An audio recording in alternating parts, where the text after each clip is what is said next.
I don't know why it is. Not that anyone be here yet, but every time,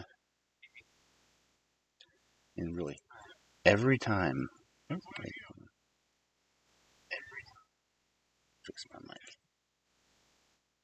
Ooh, what? But every time I'm in the dark. Hello? There we go. Yeah. But again, I don't know why it is. Every time I start, I have to resist the urge to say, push the button, Frank. I mean, I'm not a mad scientist, and I'm not torching you with horrible movies. Where am I? Not tonight. I guess I really could have. And I could have thrown on Nosferatu, but it's just not quite the same.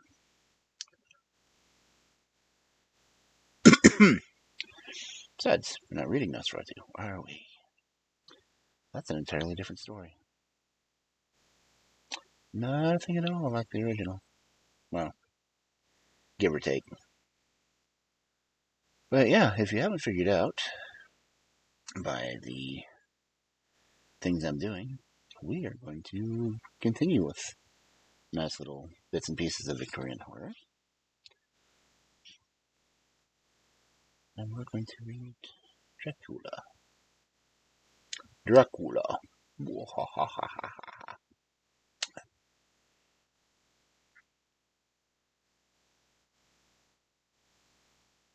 Because I feel like it.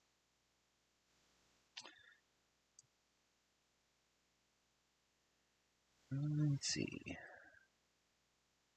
Anybody out there? Can anybody find me somebody to love? Wow. I didn't really think I'd reach that tone. I don't know if it sounds different to me than it does to you. It probably does. My recorded voice to me never sounds like my regular voice. But considering I hear my voice through my jaw and to my ears, there's wiggly things up there. Not so wiggly, they're kind of static. But anyway, when I hear my voice, the inflections that I give it, I clearly hear it differently than other people. And differently than recorded sound does. But I digress.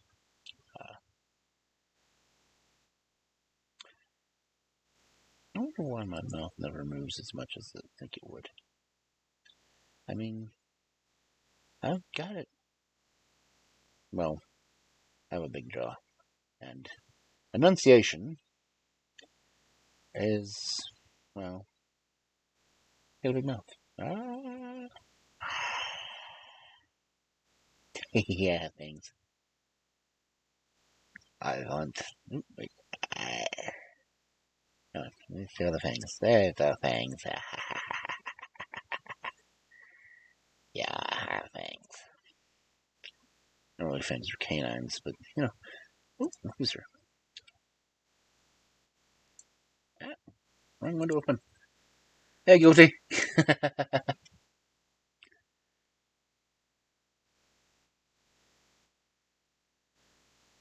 And goofing off in chat right now if you couldn't tell.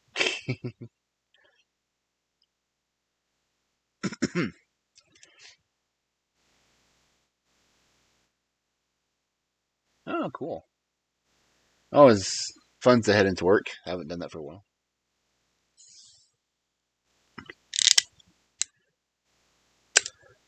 But hey, thank you for popping in.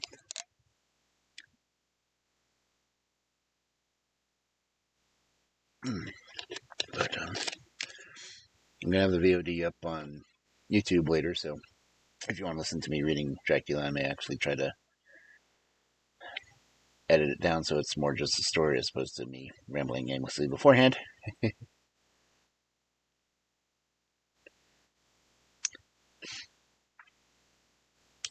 How'd you make it in? Let me do something real quick.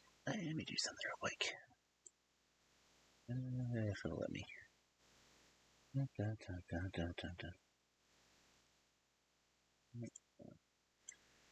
Gotta fix stuff. Gotta go here.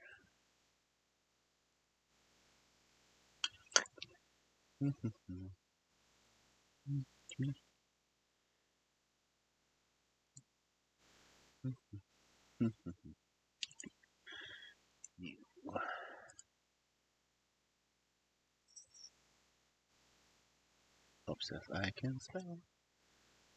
And reach my keyboard because I'm not going to reach for it.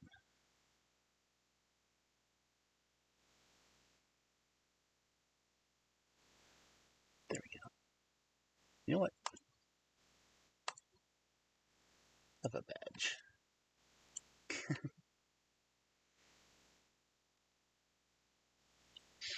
And you're one of the few people who consistently comes in, so I think you really deserve it.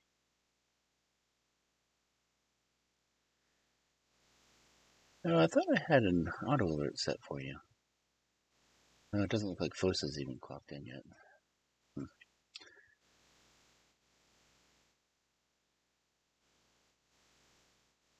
Why Fosa bot's so freaking delayed for me lately?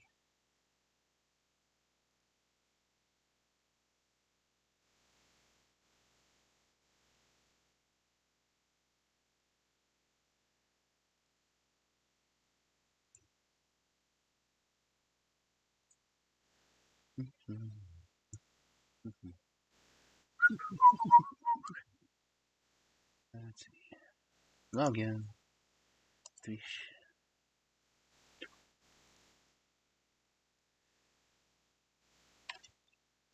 Sure, I have a command.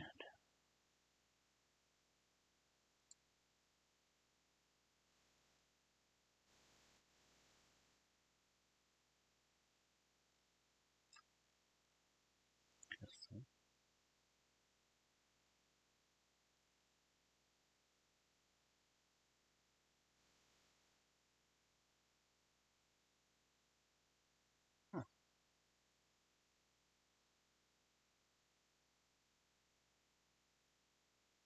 It's weird that I didn't put a chat up for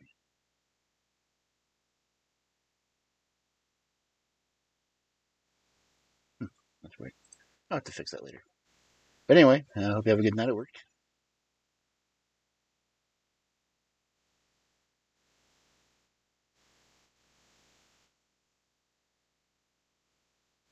If, good nights at work are at all possible. Just you're working. Yeah.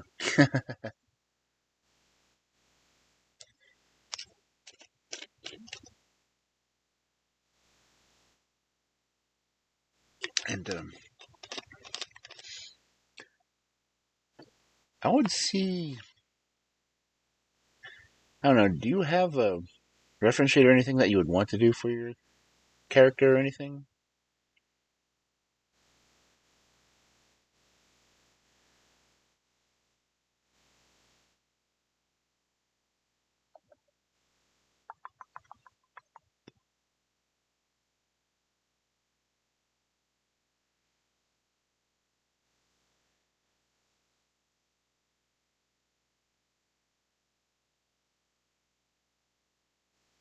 I think Beast is doing some right now. I'm not sure if Fan Artsy is taking commissions.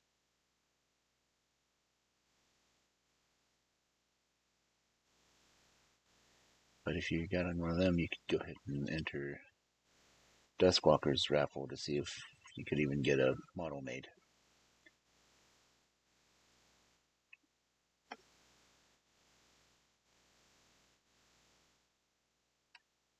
I'm almost at 10 minutes already. Dang.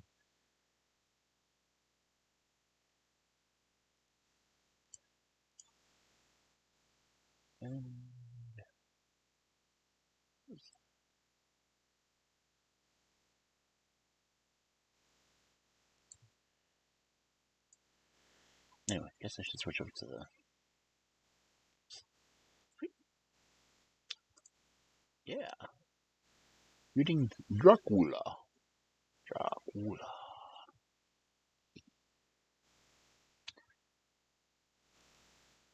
Which kind of makes me sound like I'm saying his name as a drink. Yes, you too can have a Drac Cooler.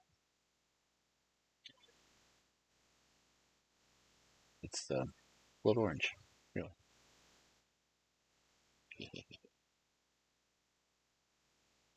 Anyway, we're 10 minutes in, so I guess I really should be starting. I'll do the 15-minute one like I do usually, but anyway.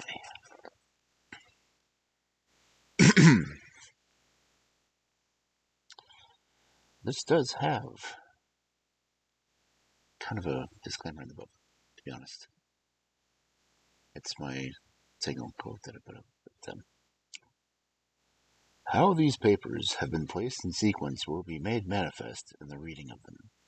All needless matters have been eliminated, so that a history almost at variance with the possibilities of latter-day belief may stand forth as simple fact.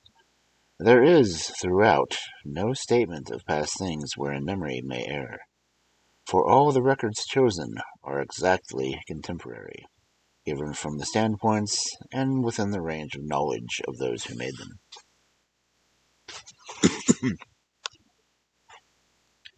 Chapter 1. Jonathan Harker's Journal.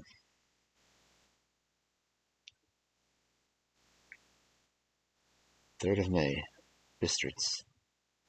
Left Munich at 8:35 p.m. on the 1st May, arriving at Vienna early next morning. Should have arrived at 6:46, but train was an hour late.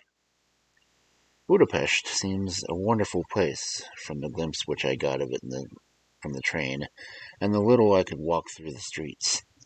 I feared to go very far from the station. We had arrived late and would start as near as correct time as possible. The impression I had was that we were leaving the west and entering the east, the most western of splendid bridges over the Danube, which is here of noble width and depth, took us amongst the traditions of Turkish rule. We left in pretty good time, and came after nightfall in Klausenberg. Here I stopped for the night at the Hotel Royal. I had for dinner, or rather supper, a chicken done up some way with red pepper, which was very good, but thirsty. Random, good recipe for Mina.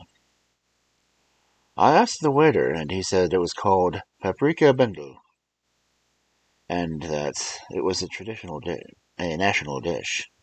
I should be able to get it anywhere along the Carpathians. I found my smattering of German very useful here. Indeed, I don't know how I should be able to get on without it. Having some time at my disposal when in London, I visited the British Museum, and made search among the books and maps of the library regarding Transylvania. It had struck me that some foreknowledge of the country could hardly fail to have some importance in the dealing with the noble of that country.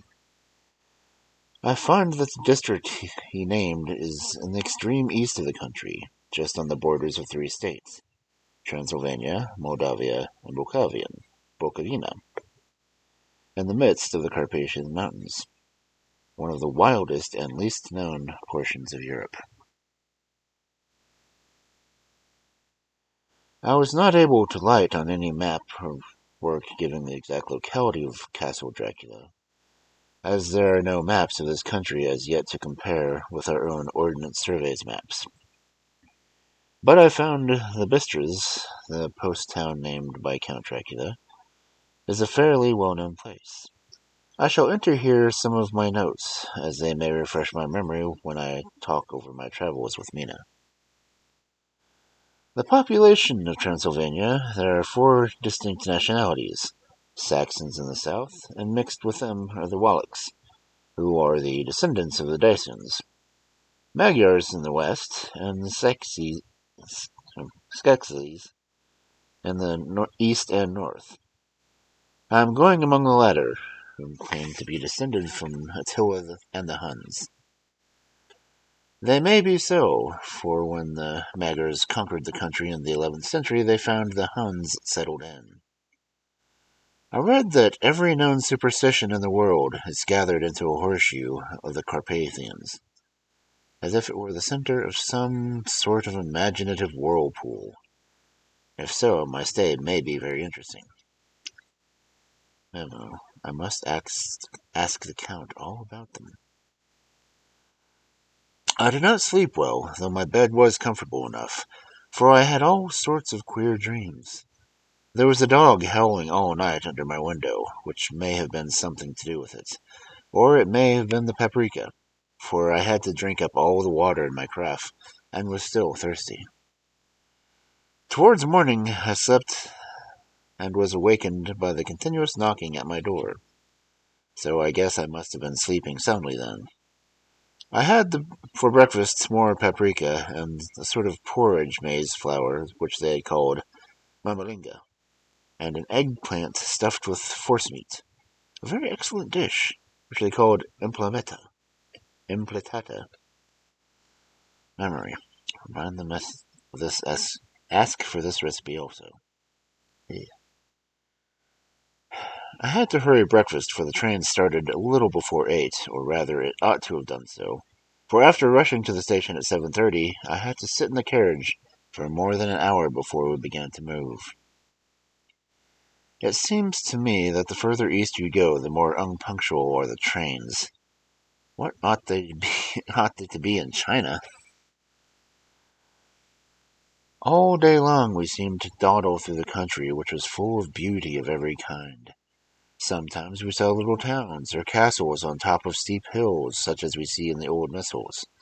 Sometimes we ran by rivers and streams which seemed from the wide stony margin on each side of them to be the subject of great floods.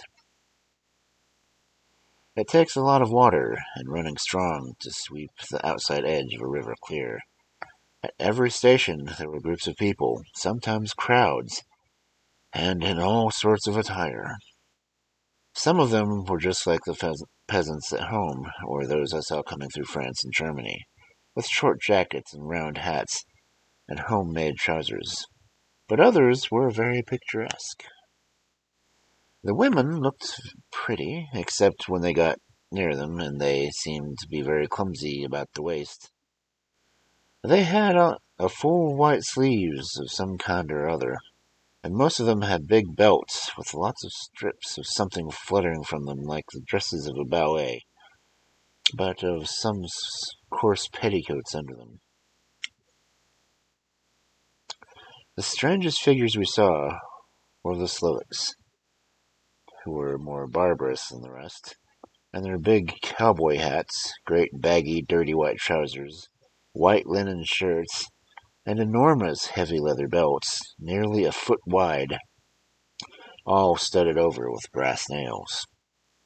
They wore high boots, with their trousers tucked into them, and had long black hair and heavy black mustaches. They are all very picturesque, but do not look prepossessing.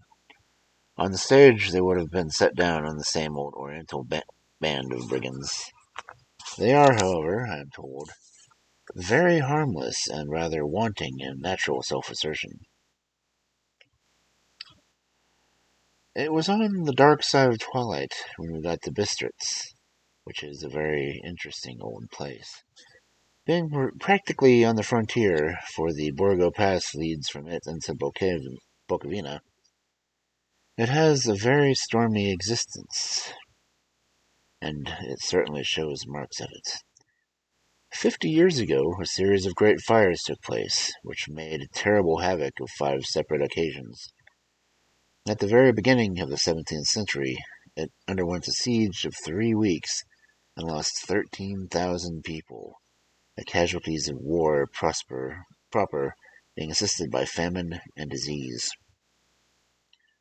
Count Dracula had directed me to go to the Golden Crone Hotel, which I found, to my great delight, to be thoroughly old-fashioned, for of course I wanted to see all I could in the ways of the country.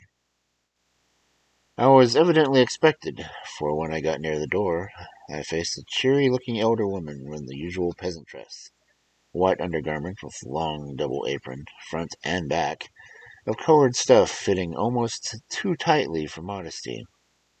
When I came close, she bowed and said, "The gentleman?" "Yes," I said, "Jonathan Harker." She smiled and gave some message to an elderly man in white-sleeved shirts, who had followed her to the door. He went and immediately returned with a letter. "My friend, welcome to the Carpathians.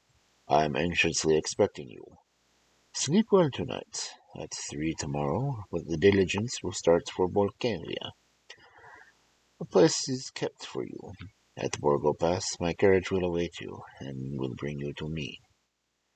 I trust that your journey from London has been a happy one, and that you will enjoy your stay in my beautiful land. Your friend, Dracula."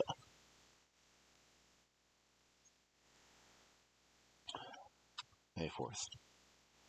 I found that my landlord had got a letter from the Count, directing him to secure the best place on the coach for me. But on making inquiries as to the details, he seemed somewhat reticent. He pretended that he could not understand my German. This could not be true, because up to then he had understood it perfectly. At least, he answered my questions exactly as if he did. He and his wife, the old lady who had received me, looked at each other in a frightened sort of way. He mumbled out that the money had been sent in a letter, and that was all he knew. When I asked him if he knew Count Dracula, and could tell me anything about his castle, he and his wife both crossed themselves, and saying that they knew nothing at all, simply refusing to speak further.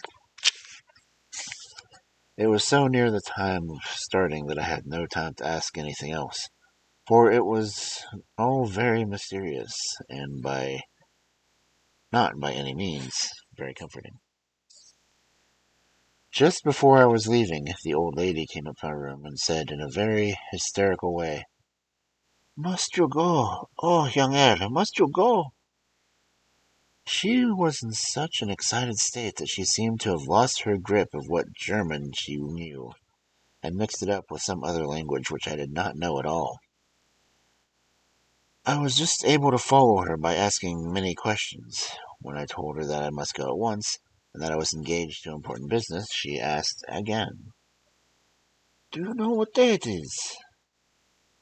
I answered that when it was the 4th of May. She took her head as she said again, "Oh, yes, I know that.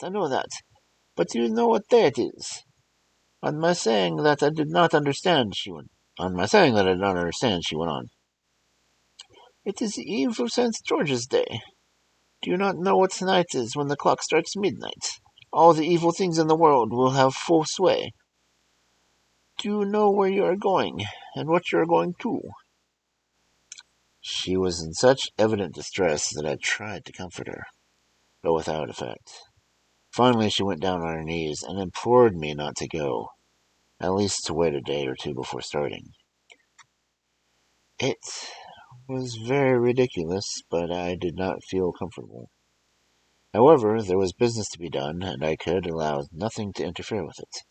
I therefore tried to raise her up and said, as gravely as I could, that I thanked her, but my duty was imperative, and that I must go. She then rose and dried her eyes, and making a crucifix from her neck, offered it to me. I did not know what to do, for, as an English churchman, I have not been taught to regard such things as measure of idolatrous, and yet it seemed so ungracious to refuse an old lady meaning so well, and in such a state of mind. She saw, I suppose, the doubt in my face, for she put the rosary around my neck, and said, "For your mother's sake," and went out of the room. I am writing up this part of the diary whilst I am waiting for the coach, which is, of course, late, and the crucifix is still around my neck. Whether it is the old lady's fear, I do not know, but I am feeling nearly as easy in my mind as usual. If this book should ever reach Mina before I do, let it bring my goodbye. Here comes the coach. May 5th. The castle. The gray of the morning has passed, and the sun is high over the distant horizon, which seems jagged. Whether with trees or hills, I do not know, for it is so far off that big things and little are mixed. I am not sleepy, and as I am not to be called until I awake, naturally I write till sleep comes. And there are many odd things to put down, and lest who reads them may fancy that I dined too well before I left Bistris, let me put down my dinner exactly. I dined on what they called robber steak, bits of bacon, onion, and beef, seasoned with red pepper, and strung on sticks and roasted over the fire, in a simple style of London cat's meat. The wine was golden Midiash, which produces a queer sting on the tongue, which is, however, not disagreeable. I had only a couple of glasses of this, and nothing else. When I got on the coach, the driver had not taken his seats, and I saw him talking with the landlady. They were evidently talking of me, for every now and then they looked at me, and some of the people who were sitting on the bench outside the door, which they call by a name meaning word-bearer, came and listened, and then looked at me, most of them pityingly. I could hear a lot of words often repeated, queer words, for these are many nationalities in the crowd. So I quietly got my polyglot dictionary from my bag and looked them up. I must say they were not cheering to me. Amongst them were Oleg, Ordeg, meaning Satan, Hokol, meaning hell, Tergoisha, witch, Vorlok, and Vorslak, both of which mean the same thing, one being Slovak and the other being Serbian for something that is either werewolf or vampire. I must ask Count about these superstitions. When we started, the crowd round the inn door, which had this time swelled to a considerable size, all made the sign of the cross and pointed two fingers towards me. With some difficulty, I got a fellow passenger to tell me what they meant. He would not answer at first, but on learning that I was English,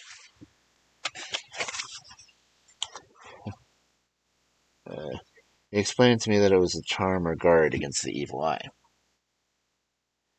This was not very pleasant for me, just starting for an unknown place to meet an unknown man, but everyone seemed to be kind-hearted and so sorrowful and so sympathetic that I could not but be touched.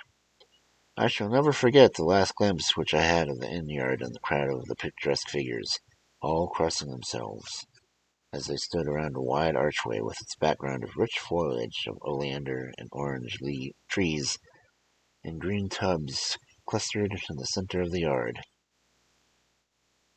Then our driver, whose wide linen drawers covered the whole front of the back seat, Kotza, they called them, cracked his big whip over the four small horses which ran abreast, and we set off on our journey. I soon lost sight and recollection of ghostly fears and the beauty of the scene as we drove along, although I had known the language, or rather languages, which my fellow passengers were speaking, I might not have been able to throw them off so easily. Before us lay green sloping land full of forests and woods, and here and there steep hills, crowned with clumps of trees or with farmhouses. The blank gable end of the road. There was everywhere a bewildering mass of fruit blossoms, apple, plum, pear, and cherry. As we drove by, I could see the green grass under the trees spangled with the fallen petals. In and out amongst these green hills of what they called the Mittelland ran the road, losing itself as it swept through the grassy curve, or was shut out by the strangling ends of the pine woods, which here and there ran down the hillsides like tongues of flame. The road was rugged, but we still seemed to fly over it with a feverish haste. I could not understand then what the haste meant, but the driver was evidently bent on losing no time in reaching Borgo Prund. I was told that this road in the summer time excellent, but that it had not yet been put in order after the winter snows. In this respect, it is different from the general run roads of the Carpathians, for it is an old tradition that they are not be kept in too good order. For old hospitals would not repair them, lest the Turk should think that they were preparing to bring in foreign troops, and so hasten the war, which was already always really a loading point. Beyond the green swelling hills of Middleland rose mighty slopes of forests up to the lofty steeps of the Carpathians themselves. Right and left of us they towered, with the afternoon sun falling full upon them and bringing out the glorious colors of this beautiful range.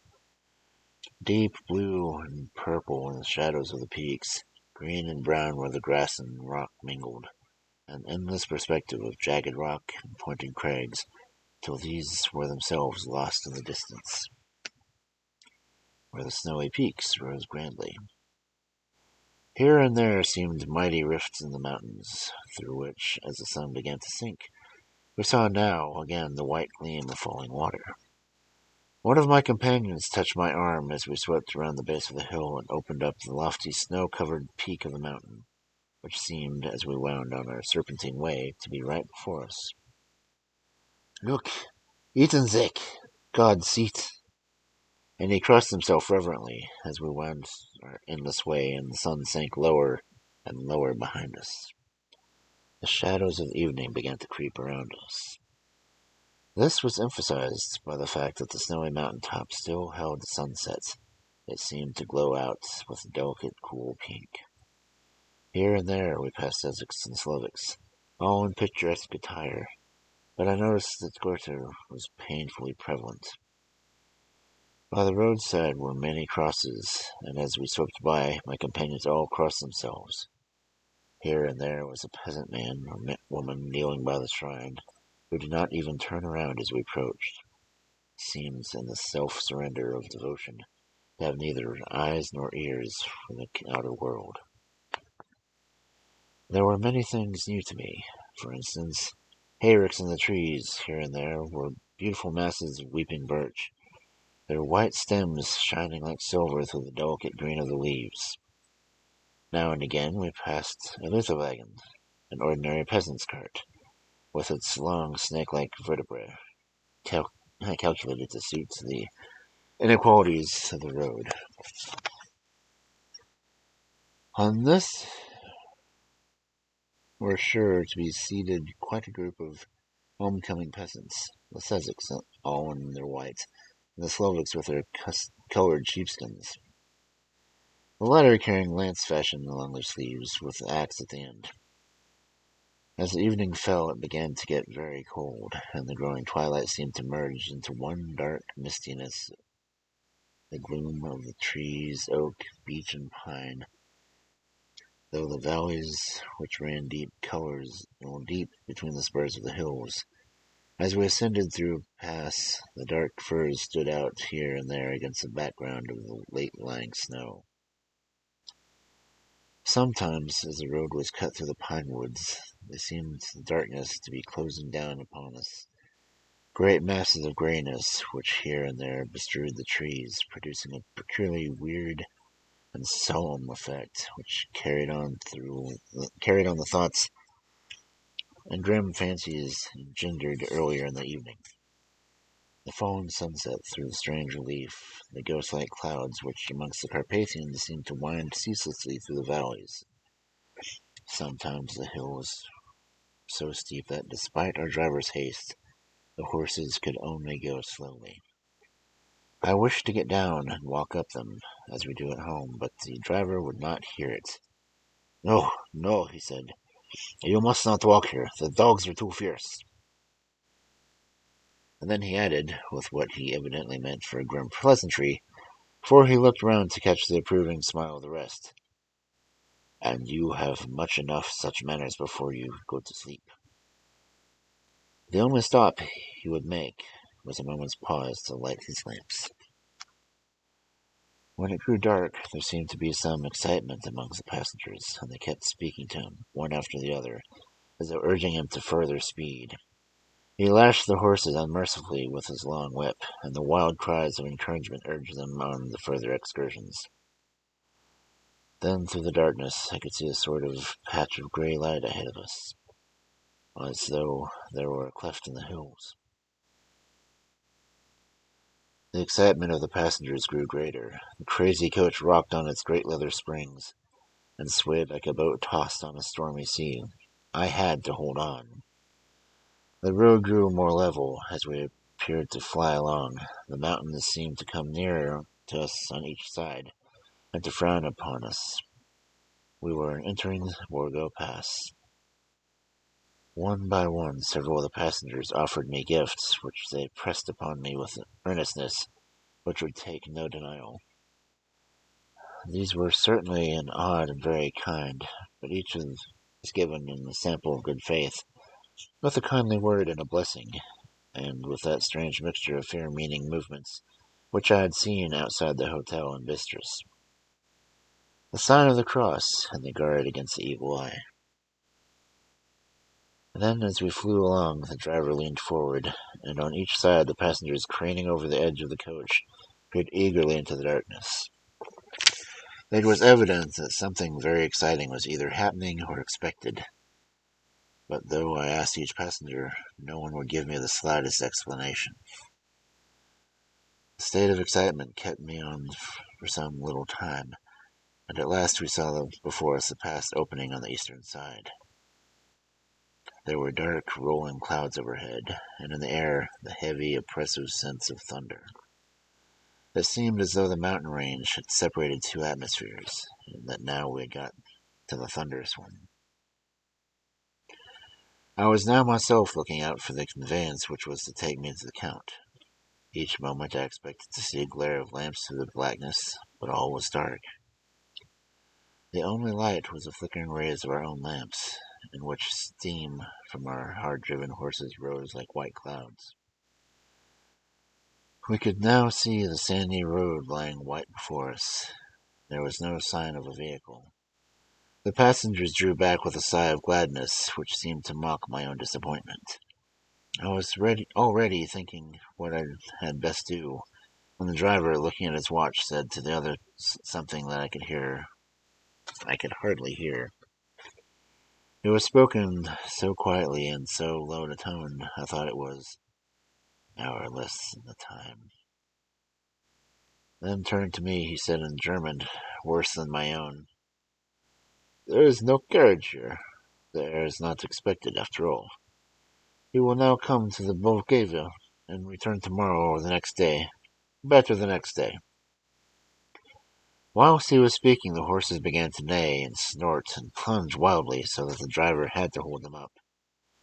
Then, amongst a chorus of screams from the peasants and a universal crossing of themselves, a caleche with 4 horses drove up behind us, overtook us, and drove up beside the coach. I could see from the flash of our lamps and the rays fell on them that the horses were coal black and splendid animals. They were all driven by a tall man with a long brown beard and great black hat, which seemed to hide his face from us. I could only see the gleam of a pair of very bright eyes, which seemed red in the lamplight as he turned to us. He said to the driver, "You are early tonight, my friend," the man stammered in reply. "The English air was in a hurry," to which the stranger replied. "And that is why, I suppose, you wished him to go to Bukovina. You cannot deceive me, my friend. I know too much, and my horses are swift." He spoke. Well, as he spoke, he smiled, and the lamplight fell on a hard-looking mouth, with very red lips and sharp-looking teeth, as white as ivory. One of my companions whispered to another in the line of burghers floor, "Inte staden, rätten snäll," for the dead travel fast. The strange driver evidently heard the words, for he looked up with a gleaming smile. The passenger turned away, at the same time putting his 2 fingers and crossing himself. "Give me the air's luggage," said the driver, and with exceeding electricity, my bags were handed out and put in the caleche. When I descended from the side of the coach, the Kalechi was close alongside. The driver helped him with a hand which caught my arm in a grip of steel. His strength must have been prodigious. Without a word, he shook his reins. The horses turned, and he swept into the darkness of the pass. As I looked back, I saw the steam from the horses of the coach by the light of the lamps, and projected themselves on the figures of the late companions crossing themselves. Then the driver cracked his whip and called to the horses, and off they swept on their way to Bukovina. As they sank into the darkness, I felt a strange chill, and a lonely feeling came over me. But a cloak was thrown over my shoulders, and a rug across my knees, and the driver said in excellent German, "The night is chilled, mein Herr, and my master the Count bade me take care of you.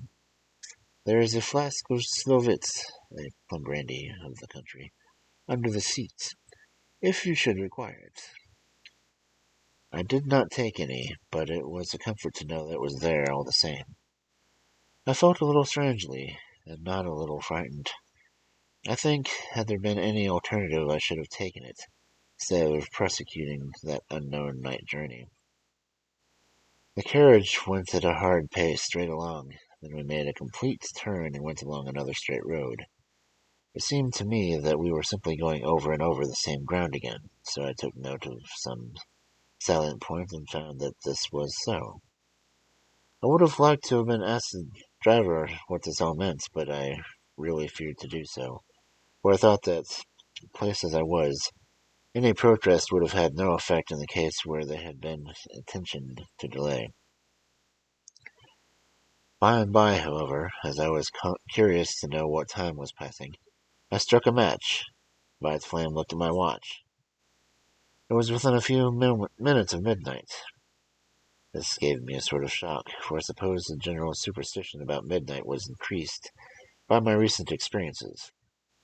I waited with a sick feeling of suspense.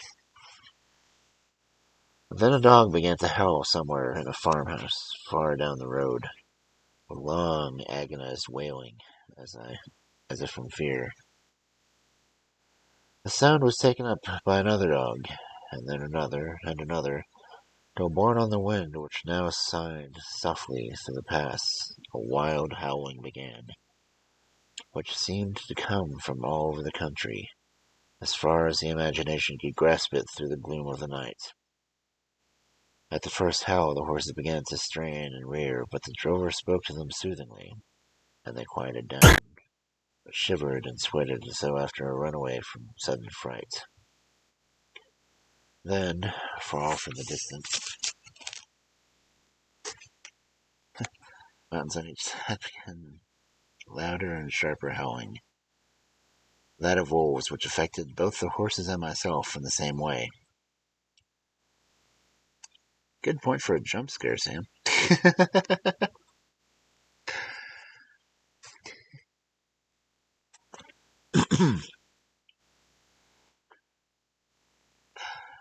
For I was minded to jump from the cliff and run, whilst they reared again and plunged madly, so that the driver had to use all his great strength to keep them from bolting.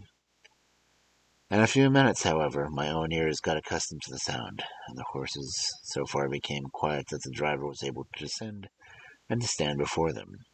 He petted them and soothed them, and whispered something in their ears, as I have heard of horse tamers doing, with the extraordinary effect, for under his caress it became quite manageable again, though they still trembled. The driver again took his seat, and shaking his reins started off at a great pace. This time, after going to the far side of the pass, he suddenly turned down a narrow roadway which ran sharply to the right.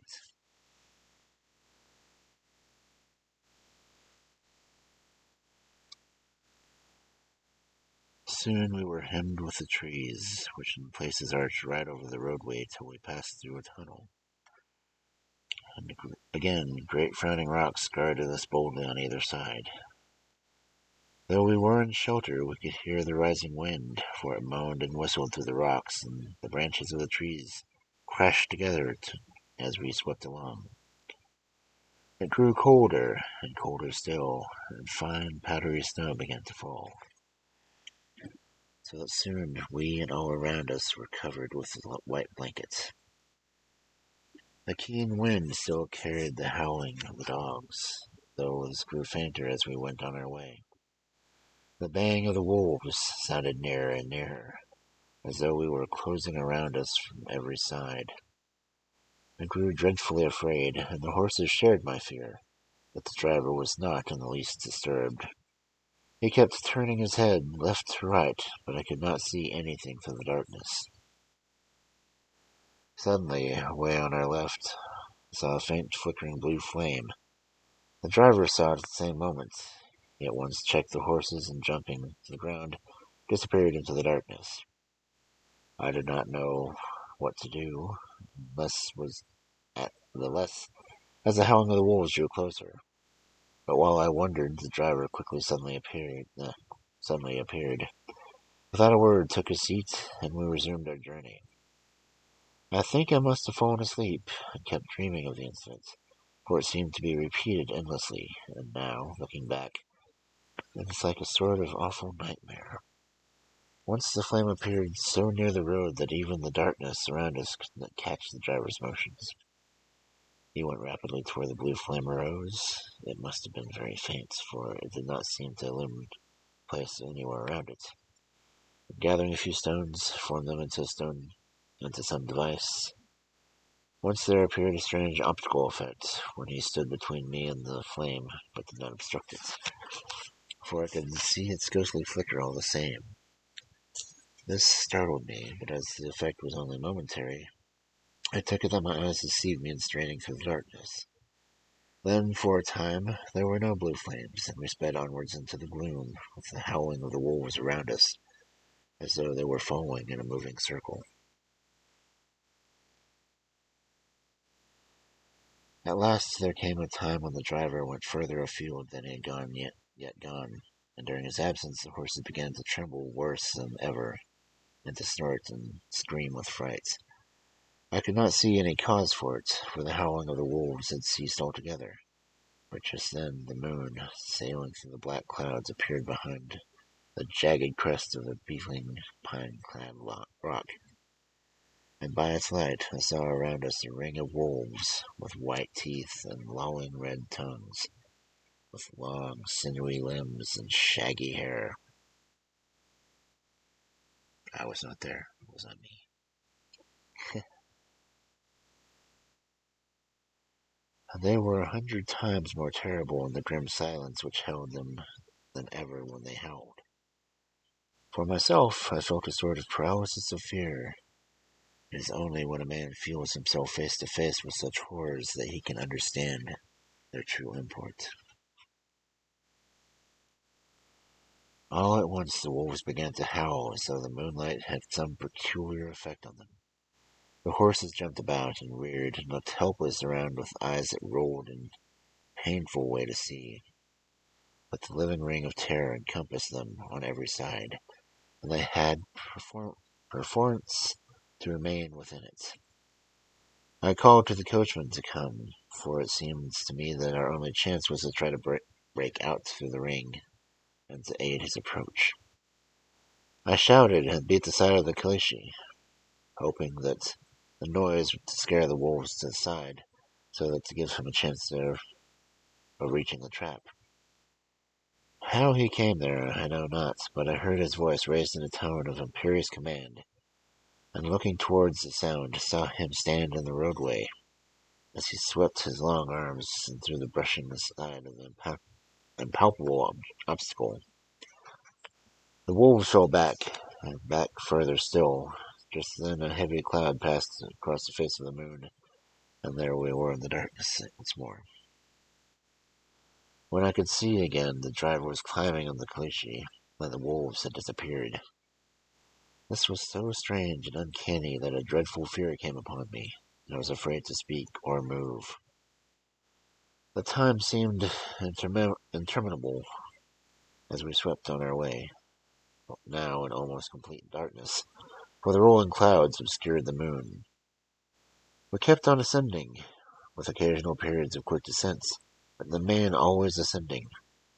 Suddenly I became conscious of the fact that the driver was in the act of pulling up the horses in the courtyard of a vast ruined castle, from whose tall black windows came no ray of light, and whose broken battlements showed jagged lines against the moonlit sky, lighted and warmed with another log fire, which sent a hollow roar up a wide chimney.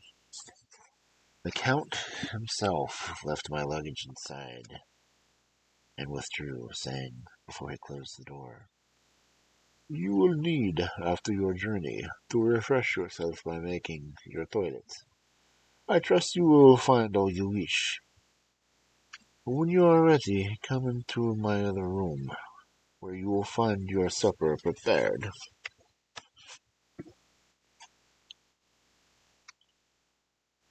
The light and warmth of the Count's courteous welcome seemed to have dissipated all my doubts and fears. Having then reached my normal state, I discovered that I was half famished with hunger, so, making a hasty toilet, I went into the other room. Hasty toilet? I found supper already laid out. My host, who stood on one side of the great fireplace, leaning against some stonework, made a graceful wave of his hand to the table and said, "I pray you, be seated, and sup how you please. You will, I trust, excuse me that I do not join you, but I have already dined, and I do not sup."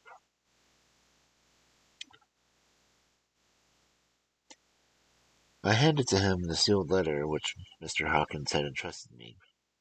He opened it and read it gravely. Then, with a charming smile, he handed it to me read. One passage of it, at least, gave me a thrill of pleasure. "I much regret that I have an attack of gout from which my lady, I constantly suffer, forbids absolutely any travelling on my part for any time to come. But I am happy to say I can send sufficient substitute, one in whom I have every possible confidence. He is a young man, full of energy and talent in his own way, and of a very faithful disposition. He is discreet and silent, and has grown into manhood in my service. He shall be ready to attend to you when you yeah, when you will during his stay, and shall take your instructions in all matters." Yeah. The Count himself came forward and took off the cover of a dish, and I fell to at once on an excellent roast chicken, with some cheese and salad and a bottle of old Tokay, of which I had 2 glasses, was my supper. During the time I was eating it, the Count asked me many questions as to my journey, and I told him by degrees all I had experienced. By this time I had finished my supper, and by the host's desire, had drawn up a chair by the fire and began to smoke a cigar which he had offered me, at the same time excusing himself that he did not smoke. I had now the opportunity of observing him, found him of a very marked physiognomy.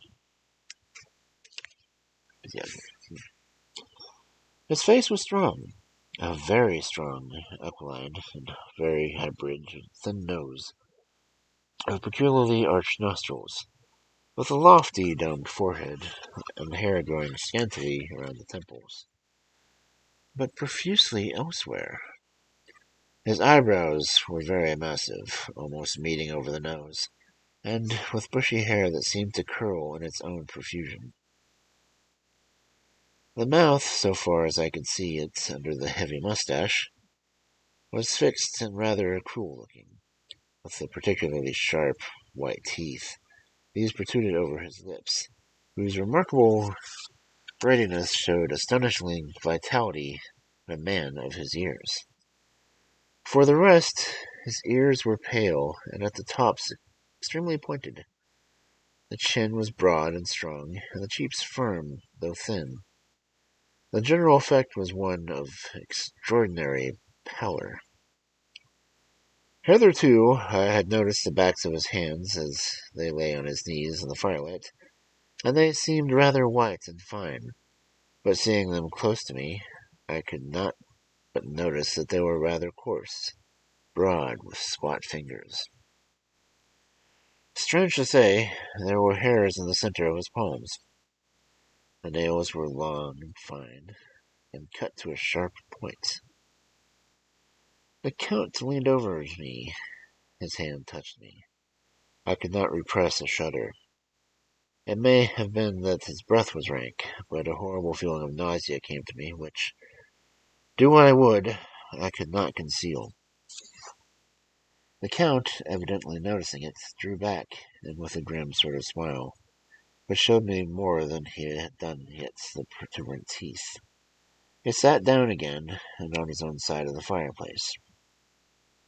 We were both silent for a while, and as I looked towards the fireplace, as I looked towards the window, I saw the first dim streak of the coming dawn. There seemed to be a strange stillness over everything, but as I listened and I heard, there from down below the valley, the howling of many wolves. The Count's eyes gleamed as he said, "Oh, famous quote, famous quote. Listen to them, the children of the night. What music they make." Seeing, I suppose, some expression on my face strange to him, he added, "Ah, sir, you dwellers in the city cannot enter into the feelings of the hunter." Then he rose and said, But you must be tired. Your bedroom is all ready, and tomorrow you shall sleep as late as you will. I have to be away till afternoon, so sleep well and dream well." And with a courteous bow, he opened for me himself the door to the octagonal room, and I entered my bedroom. I am all in a sea of wonders. I doubt, I fear, I think strange things which I dare not confess to my own soul. God help me, if only for the sake of those dear to me. 7th of May. It is again early morning, but I have rested and enjoyed the last 24 hours. I slept late in the day and awoke of my own accord. When I had dressed myself and went to my room where we had supped, I found a cold breakfast laid out, with coffee kept hot by the pots being placed beneath the hearth. There was a card on the table, on which was written, "I have to be absent for a while. Do not wait for me. D." So I sat and enjoyed a hearty meal. When I was done, I looked for a bell so that I might let the servants know that I had finished, but I could not find one. There are certainly odd deficiencies in the house, considering the extraordinary evidences of wealth which are all around me. The table service was gold, and so beautifully wrought that it must have been of immense value. The curtains and upholstery of the chairs and sofas and the hangings about my bed were of the costliest and most beautiful fabrics, and must have been fabulous value when they were made, for they are centuries old, though in excellent order. I saw something like them in Hampton Court, but they were worn and frayed and moth-eaten. But still, in none of the rooms there is a mirror. There is not even a toilet glass on my table, and I had to get the little shaving glass from my bag before I could either shave or brush my hair. I have not yet seen the servant anywhere, or heard the sound near the castle except the howling of wolves. When I had finished my meal, I do not know whether to call it breakfast or dinner. It was between 5 and 6 o'clock when I had it. I looked about for something to read, for I did not like to go about the castle until I had asked the Count's permission. There was absolutely nothing in the room, book, newspaper, or even writing materials. So I opened another door in the room and found a sort of library. The door opposite mine I tried, but found it locked. In the library I found, to my great delight, a vast number of English books, whole shelves of them, and bound volumes of magazines and newspapers. A table in the center was littered with English magazines and newspapers, though none of them were of very recent date. The books were of the most varied kind: history, geography, politics, political economy, botany, geology, law, all relating to England and English life and the customs and manners. There were even such books as references to the London Directory, the Red and Blue Books, Whitaker's Almanac, the Army and Navy lists, and it somehow gladdens my heart to see me, the long list. Whilst I was looking at the books, the door opened, and the Count entered. He saluted me in a hearty way, and hoped that I had had a good night's rest, then went on. I'm glad you found your way in here, for I'm sure there's much that will interest you. My friends, he laid his hand on some books, have been good friends to me for some years past, ever since I had the idea of going to London, have given me many, many hours of pleasure. Through them I have come to know your great England, and to know her is to love her. I long to go through the crowded streets of your mighty London, and be in the midst of the whirl and rush of humanity, to share in life, its change, its death, and all that makes it what it is. But alas, as yet I only know your tongue through books. To you, my friend, I look to know it to speak. But Count, I said, you know and speak English thoroughly. He bowed gravely. I thank you, my friend, for your all too flattering estimate, but yet I fear that I am but a little way on the road I would travel. True, I know the grammar and the words, but yet I know not how to speak them. Indeed, I said, you speak excellently. Not so, he answered. Well I know that, did I move and speak to your London, none there who would know me for a stranger. And that is not enough for me. Here I am noble, I am boyar. The common people know me, and I am master. But a stranger in a strange land, he is no one. Men know him not. And to know not is to care for not. I am content if I am like the rest, so that no man stops if he sees me, or pauses in his speaking if he hears my words, to say, Aha, a stranger! I have been so long master that I would be master still, or at least that none others should be master of me. You come to me not alone as agent of my friend Peter Hawkins of Exeter, to tell me all about my new estate in London. You shall, I trust, rest here with me a while, so that our talking I may learn the English intonation. And I would that you tell me when I make an error, even the smallest, in my speaking. I am sorry that I had to be away so long today, but you will, I know, forgive one who has so many important affairs in hand.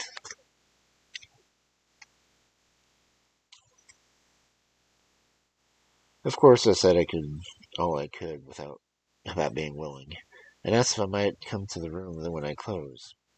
He answered, Yes, certainly, and added, You may go anywhere you wish in the castle, except where the doors are locked, where of course you will not wish to go.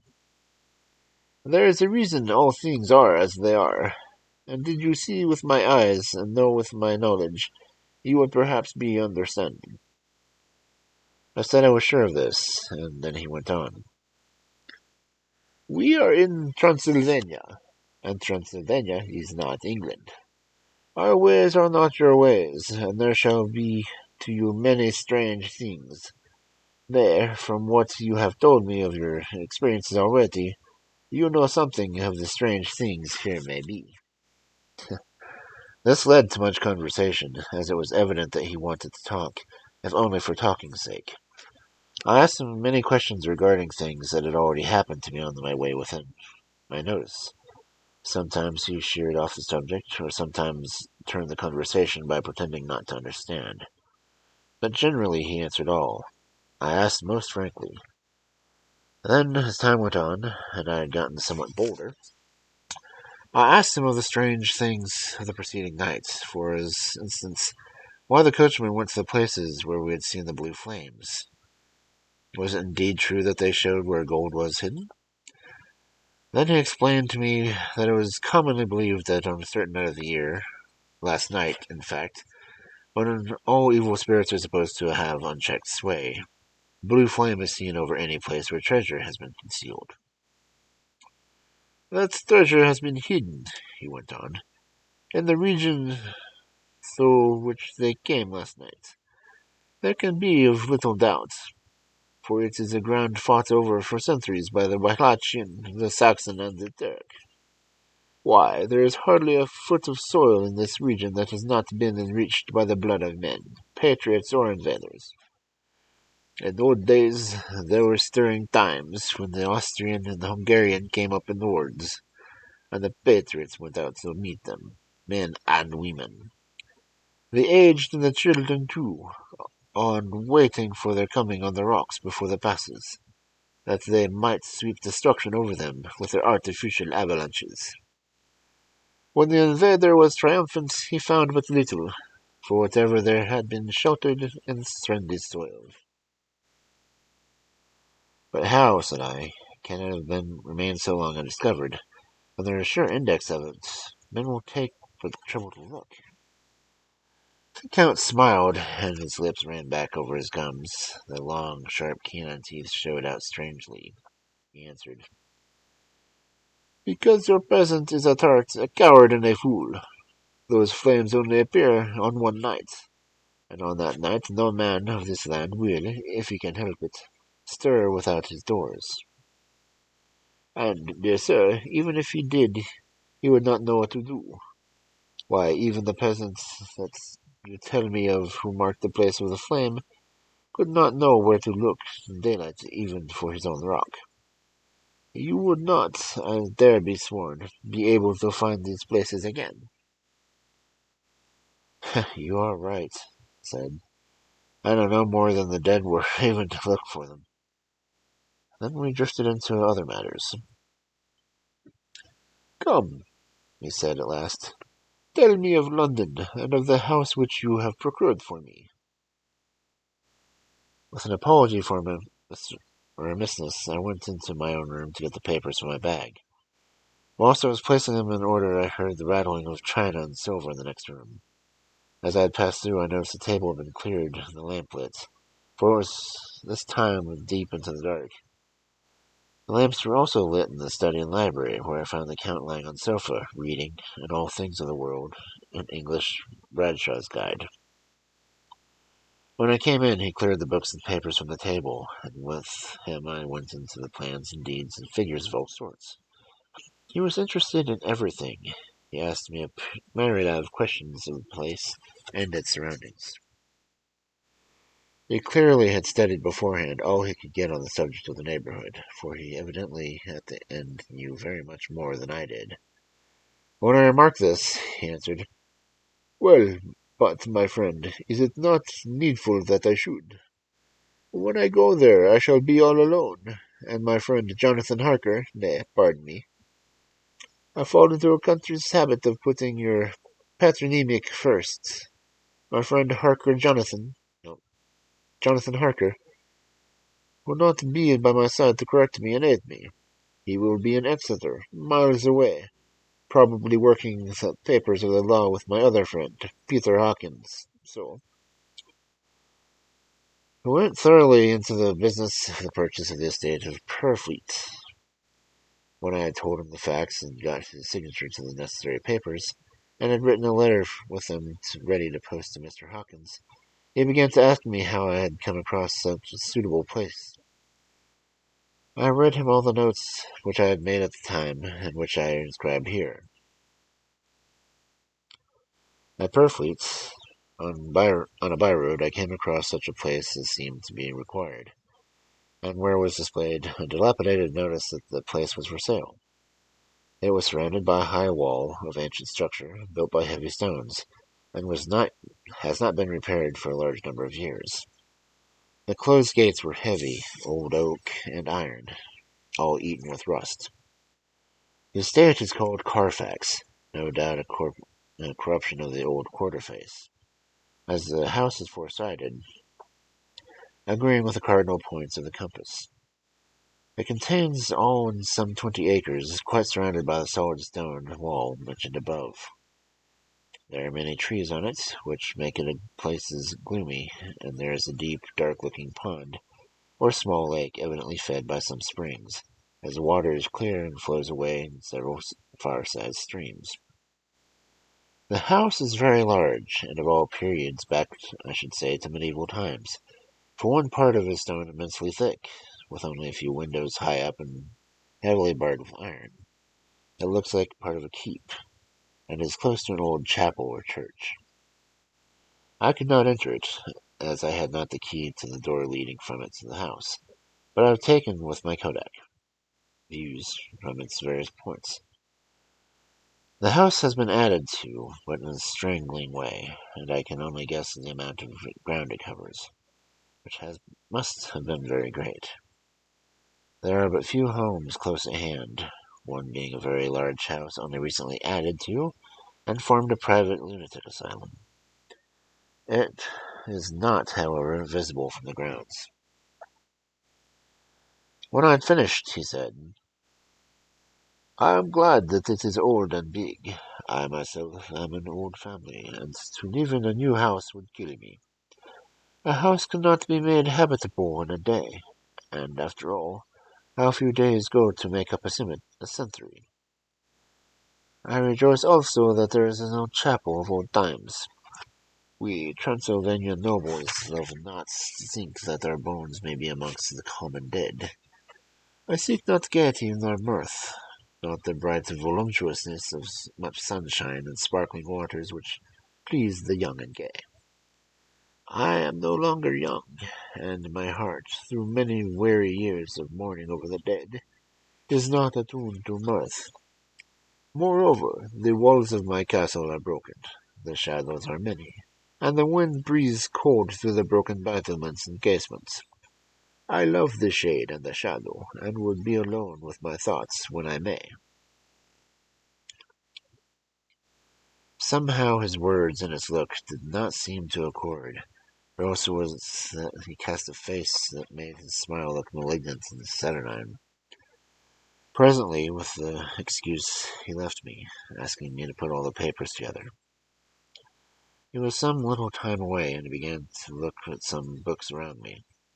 One was an atlas, which I found opened naturally in England, as if a map was much used.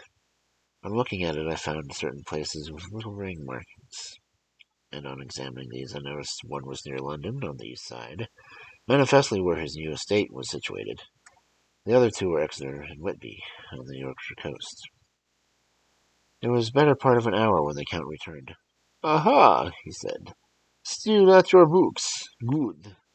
You must not work always. Come, I am informed that your supper is ready." He took my arm, and we went into the next room, where I found an excellent supper ready on the table. The Count again excused himself, as he had dined out on his way, being away from home. We sat as on the previous night, and chatted while I ate.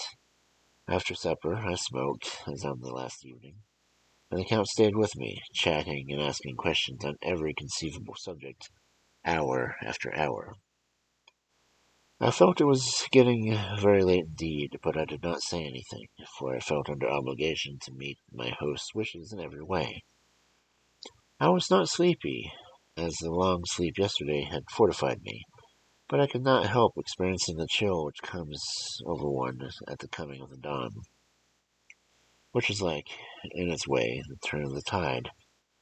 They say that people who are near death die generally at the change of the dawn or at the turn of the tide. Anyone who has, when tired, as tied as it is, or to a post, experiences change in the atmosphere can well believe it. All at once we heard the crow of the cock coming up with a prenated shrillness through the clear morning air. Count Dracula, jumping to his feet, said, "Why, there is morning again! How remiss I am to let you stay up so long!" You must make your conservation regarded, my dear new country of England, very interesting, so that I may not forget how time flies us. And with a courtly bow, he left me. I went to my own room and drew the curtains, but there was little to notice. The window opened into the courtyard, and I could see was the wet, warm green of the quickening sky. So I pulled the curtains again, and have written of this day. 8th of May. I began to fear as I wrote in this book that I was getting too diffuse, but now I am glad that I went into detail from the first, for there is something so strange about this place and all in it that I cannot but feel uneasy. I wish I were safe out of it, or that I had never come. It may be that this strange night existence is telling on me, but would that were all. If there were anyone to talk to, I could bear it. But there is no one. I have only the Count to speak with, and I fear I am myself the only living soul within the place. Let me be prosaic so far as the facts can be. It will help me to bear it, and imagination must not run riot with me. If it does, I am lost. Let me say at once how I stand, or seem to. I only slept in the few hours when I went to bed, and feeling that I could not sleep any more, got up. I had hung my shaving glass by the window, and was beginning to shave. Suddenly I felt a hand on my shoulder, and heard the Count's voice saying to me, "Good morning." I started, for it amazed me that I had not seen him, since the reflection of my glass covered the whole room behind me. In starting, I had cut myself slightly, but did not notice at the moment. Having answered the Count's salutation, I turned to the glass again to see how I had been mistaken. This time there could be no error, for the man was close to me, and I could see him over my shoulder, but there was no reflection of him in the mirror. The whole room behind me was displayed, but there was no sign of the man in it except myself. This was startling, and coming on top of so many strange things, was beginning to increase the vague feeling of uneasiness which I always have when the Count is near. But at that instant I saw that the cut had bled a little, and the blood was trickling over my chin. I laid down the razor, turning as I did so half round to look at some sticking plaster. The Count saw my face. His eyes blazed with some sort of demonic fury, and he suddenly made a grab for my throat. I drew away, and his hand touched the string of beads which held the crucifix. It made an instant change in him, for the fury passed so quickly that I could hardly believe it was ever there. "Take care," he said. "Take care how you cut yourself. It is more dangerous than you think in this country." Then, seizing the shaving glass, went on. "And this is a wretched thing that has done so much mischief. It is a foul bauble of man's vanity. Away with it."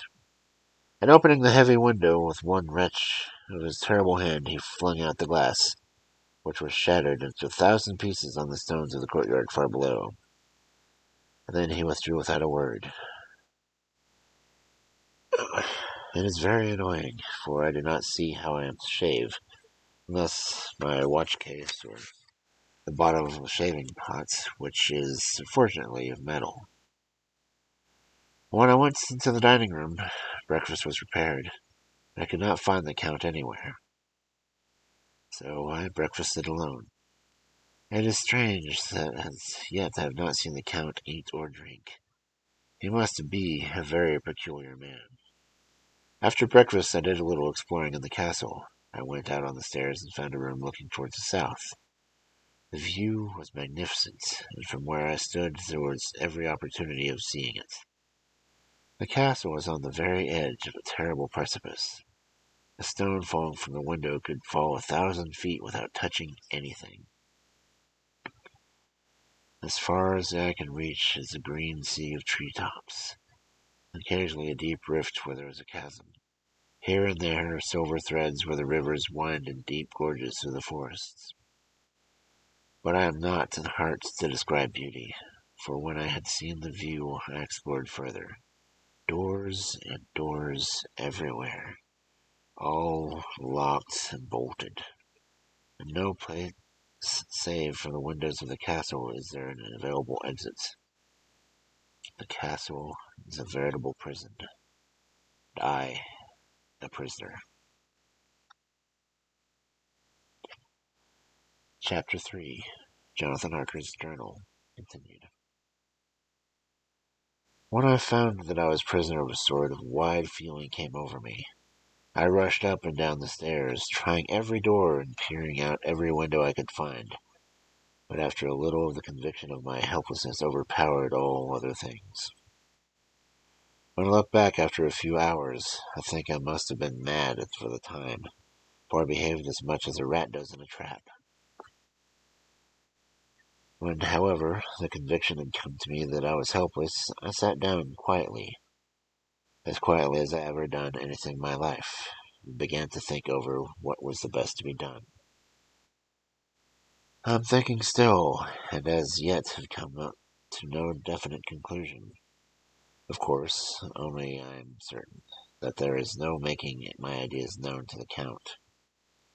He knows well that I am imprisoned, and he has done it himself, and has doubtless his own motives for it. He would only deceive me if I trusted him fully with the facts. So far as I can see, the only plan will be to keep my knowledge and fears to myself, and my eyes open. I am, I know, either being deceived, like a baby, by my own fears, or else I am in dire straits, and if the latter so be so, I need, and shall need, all my brains to get through. I had hardly come to this conclusion when I heard the great door below shut. I knew that the Count had returned. He had not come at once by the library, so I cautiously into my own room and found him making the bed. This was odd, but only confirmed what I had thought all along, that there were no servants in the house. When later I saw him through the chink of the hinges of the door laying by the table in the dining room, I was assured of it, for if he does himself all these menial offices, surely it is proof that there is no one else to do them. This gave me a fright, for if there is no one else in the castle, it must have been the Count himself who was the driver of the coach that brought me here. This is a terrible thought, for if so, what does it mean that he could control the wolves, as he did, by only holding up his hands in silence? How was it that all the people in Bistris and on the coach had some terrible fear for me? What meant the giving of the crucifix, of the garlic, of the wild rose, and the mountain ash? Bless that good woman who hung the crucifix around my neck, for it is a comfort and a strength to me whenever I touch it. It is odd that a thing which I would have taught to regard with disfavor as idolatrous should come in time of loneliness and trouble me of help. Is it that there is something in the essence of the thing itself, or that of the medium? Tangible help in conveying memories of sympathy and comfort. Some time, if it may be, I must examine the matter and try to make up my mind about it. In the meantime, I must find out all that I can about Count Dracula, as it may help me to understand. Tonight he may talk of himself, if I turn the conversation that way. I must be careful, however, not to awake his suspicion.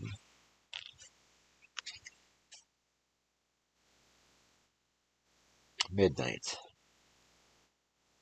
I have had a long talk with the Count. I asked him a few questions on Transylvanian history, and he warmed up on the subject wonderfully. And in speaking of things and people, and especially of battles, he spoke as if he had been present at them all. This he regards explained by saying that to a boyar the pride of his house and name of his own pride, that their glory is his glory, and that their fate is his fate. Whenever he spoke of his house, he always said we, and spoke almost in the plural, like a king speaking. I wish I could put down all that he said exactly as he said it, for to me it was most fascinating. He seems to have the whole history of the country. He grew excited as he spoke, and walked about the room, pulling his great white mustache, grasping anything on which he had laid his hands as though he would crush it with his main strength. One thing he said which I shall put down as nearly as I can, for it tells in its way the story of his race. We Slatskillies have a right to be proud, for in our veins flows the blood of many brave races who fought as land fights for lordship. Here, in the whirlpool of European races, the Ulgric tribe bore down from Iceland the fighting spirit which Thor and Wood gave them, which their berserkers displayed to such fell intent on the seaboards of Europe, aye, and of Asia and Africa too, till the peoples thought that the werewolves themselves had come. Here too, when they did come, they found the Huns, whose warlike fury had swept the earth like a leaving flame, till the dying peoples held in their veins ran the blood of those old witches who expelled the Cynthia, and mated with the devils of the desert. Fools, fools! What devil or what witch was ever so great as Attila, whose blood is in their veins? He held up his arms. It is a wonder that we were a conquering race, that we were proud, so that when the Magyar and the Lombard, the Avar and the Bulgar, and the Turk poured his thousands on our frontiers, we drove them back. Is it strange that when Alipad and his legion swept through the Hungarian fatherland, he found us here when he reached the frontier? And that his Honofaglalis was completed here? When the Hungarian flood swept eastward, the Zlekis were claimed as kindred by the victorious Magyars, and to us for centuries was trusted the guarding of the frontier of Turkeyland. Aye, and more than that, endless duty of the frontier guard, for, as the Turks say, water sleeps, the enemy is sleepless. Who more gladly than we throughout the foreign nations received the bloody sword, or at its warlike forked quiver, to the standard of the king? When was redeemed that great shame for my nation, the shame of Kosova, when the flags of the Walash and the Magyar went down beneath the crescent? Who was it but one of my own race, as Vivode crossed the Danube and beat the Turk on his own ground? This was a Dracula indeed. Who was it that his own unworthy brother, when he had fallen, sold his people to the Turk, and brought the shame of slavery on them? Was it not this Dracula, indeed, who inspired the others of his race, who in a later age again and again brought his forces over a great river to Turkeyland, who, when he was beaten back, came again and again and again, though he had to come alone from the bloody field where his troops were being slaughtered, since he knew that he alone could ultimately triumph. They said that he thought only of himself. Bah! What good are peasants without a leader? Where ends the war without the brain and heart to conduct it? Again, when the battle of the Mochachs, we threw off the Hungarian yoke. We of the Dracula blood were amongst the leaders, and our spirits would not brook that we were not free. Ah, young sir, the Slekis and the Dracula at their heart's blood, their brains and their swords, can boast a record of mushroom growths like the Hafbergs and the Romanovs can never reach. The warlike days are over. Blood is too precious a thing these days of dishonorable peace, and the glories of the great races are as a tale that is told. Ego.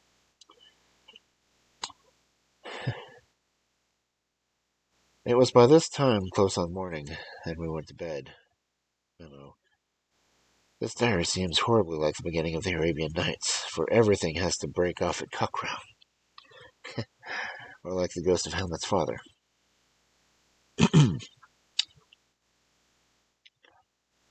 12th of May.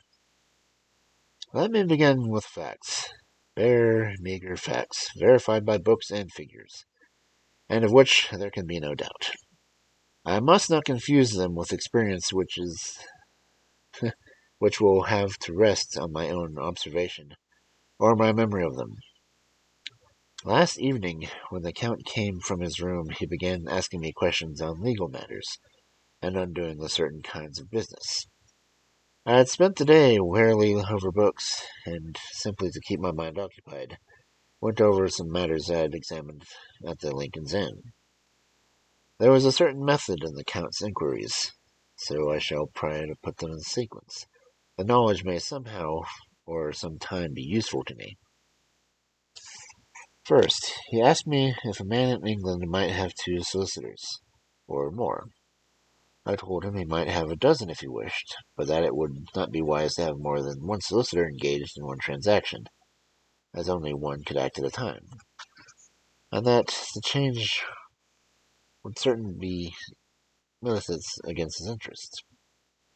He seemed thoroughly to understand, and went on to ask if there were any practical difficulty in having one man to attend, say, to banking, and to another look after shipping, in case local help were needed in the place far from home of the banking solicitor.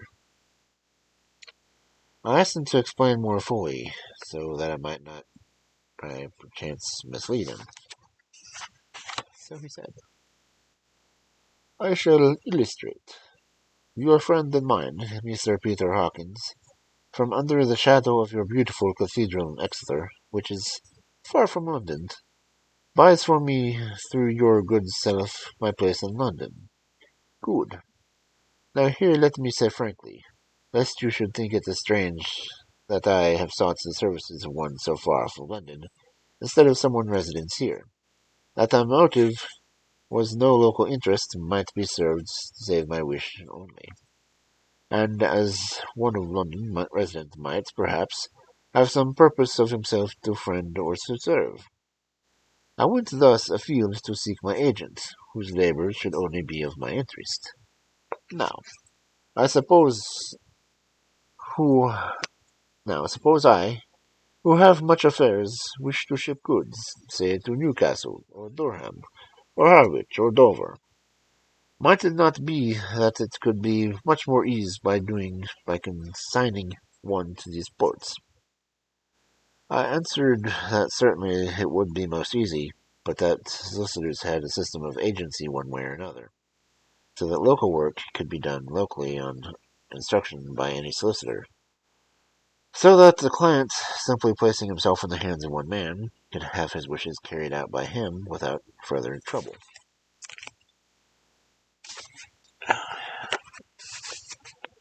But, said he, I could be at liberty to direct myself, is it not so? Of course, I replied, and such is often done by men of business, who do not like the whole of their affairs to be known by any one person.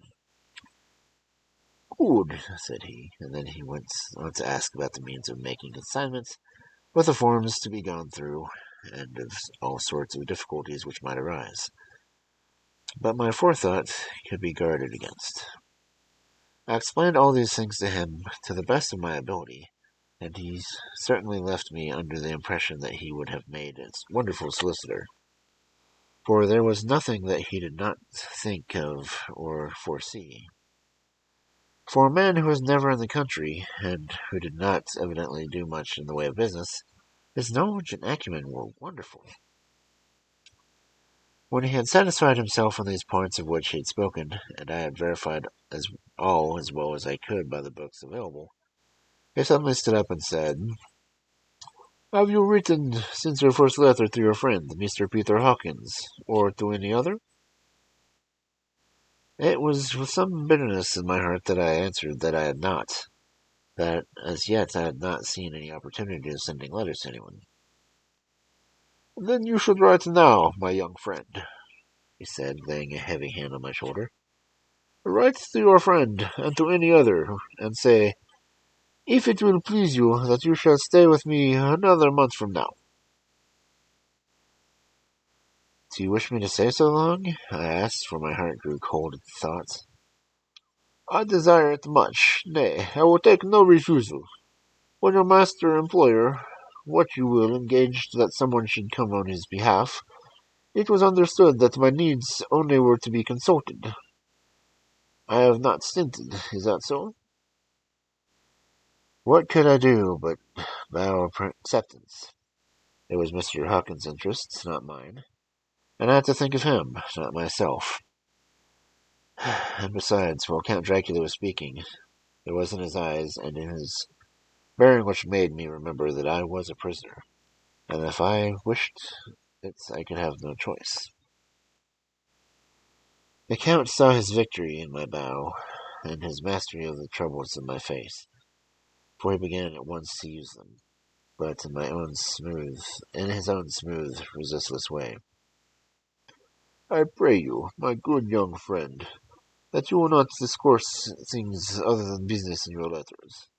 It will doubtless please your friends to know that you are well, and that you look forward to getting home to them. Is that not so? As he spoke, he handed me 3 sheets of notepaper and 3 envelopes. They were all of the thinnest foreign print post, and looking at them, then to him, noticing the quiet smile and the sharp, canine teeth lying over his red upper lip. I understood, as well as if he had spoken, that I should be careful what I write, for he would be able to read it. So I determined to write only formal notes for now, but to write fully to Mr. Hawkins in secret, and also to Mina, for to her I could write in shorthand, which would puzzle the Count, if he did see it. When I had written my 2 letters, I sat in quiet, reading a book, whilst the Count wrote several notes referring, as he wrote them, to some books on his table. When I took up my 2 and placed them with his own, and put by his writing materials, after which, the instant the door had closed behind him, I leaned over and looked at the letters, which were face down on the table. I felt no compunction in doing so, for under the circumstances I felt that I should protect myself in every way possible. One of the letters was addressed to Samuel F. Billington, number 7, The Crescents, Whitby.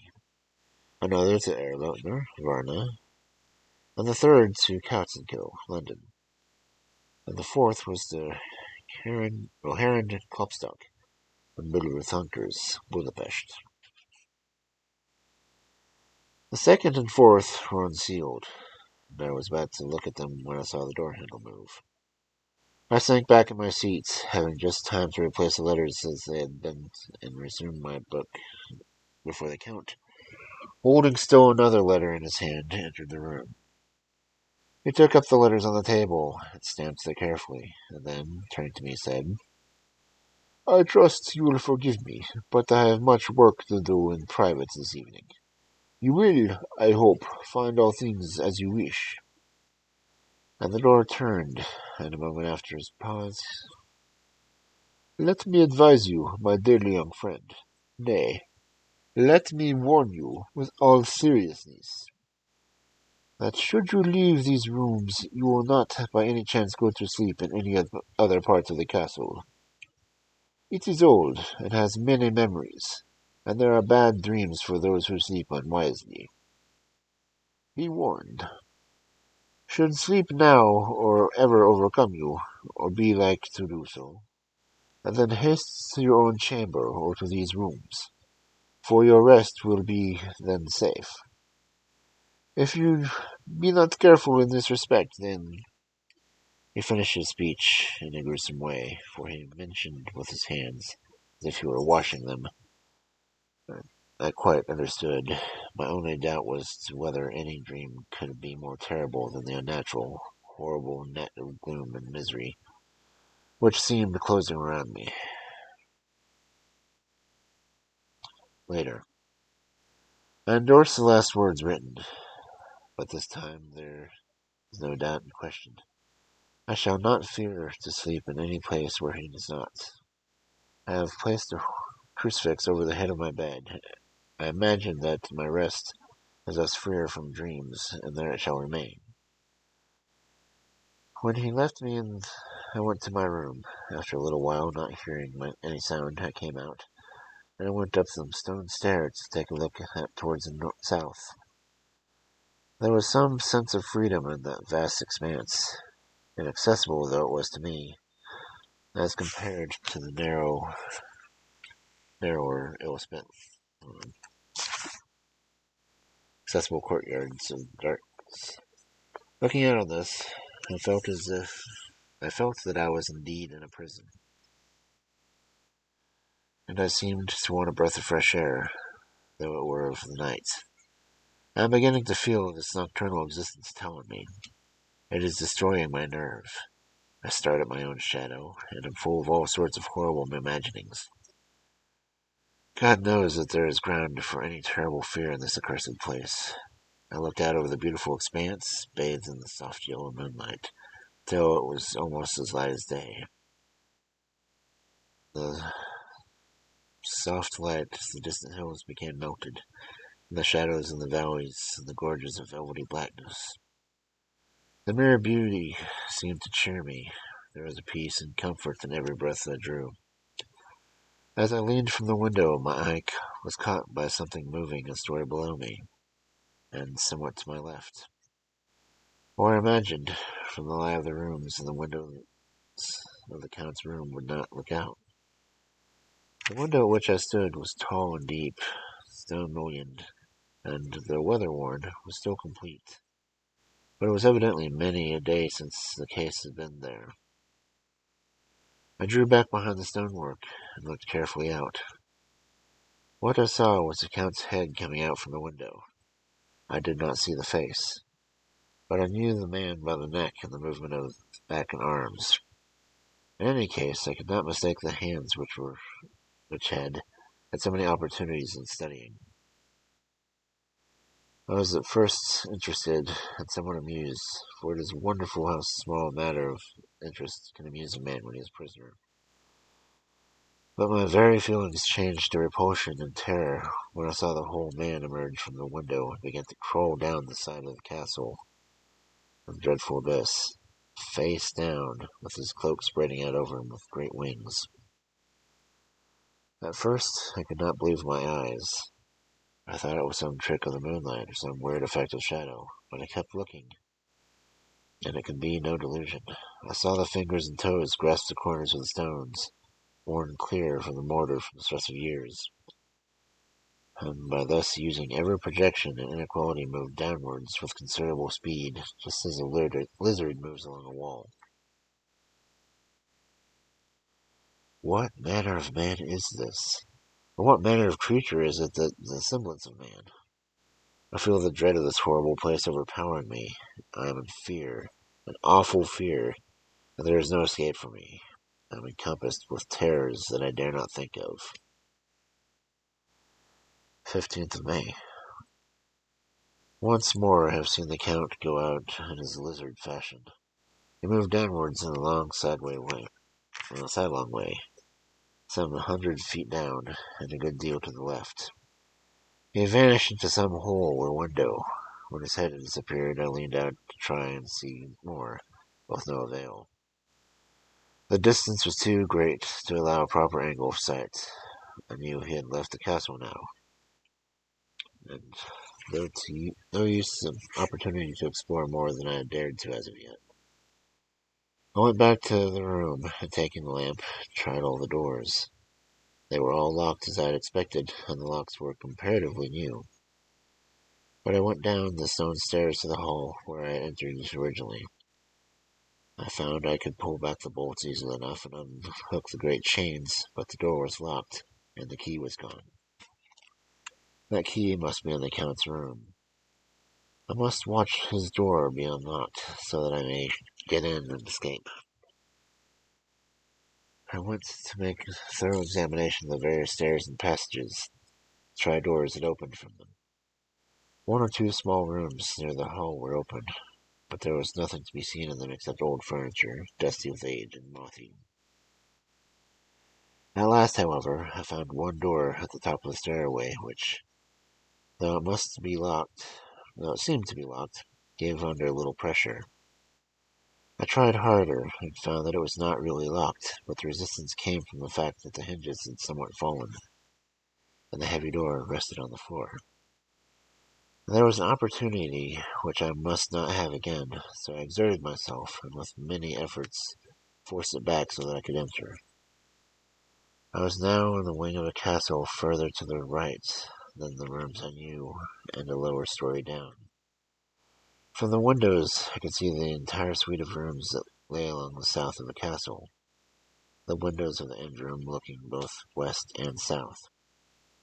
On the latter side, as well as to the corner of a great rock, so that all three sides was quite impregnable, and great windows were placed here in the sling, or bow, and culverin could not reach, and consequently light and comfort impossible to position which had been guarded or secured.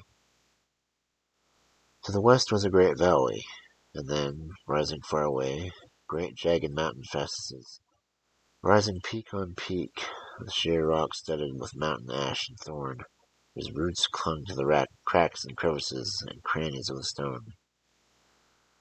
This was evidently the portion of the castle occupied by bygone days, for the furniture had more air of comfort than any I had seen.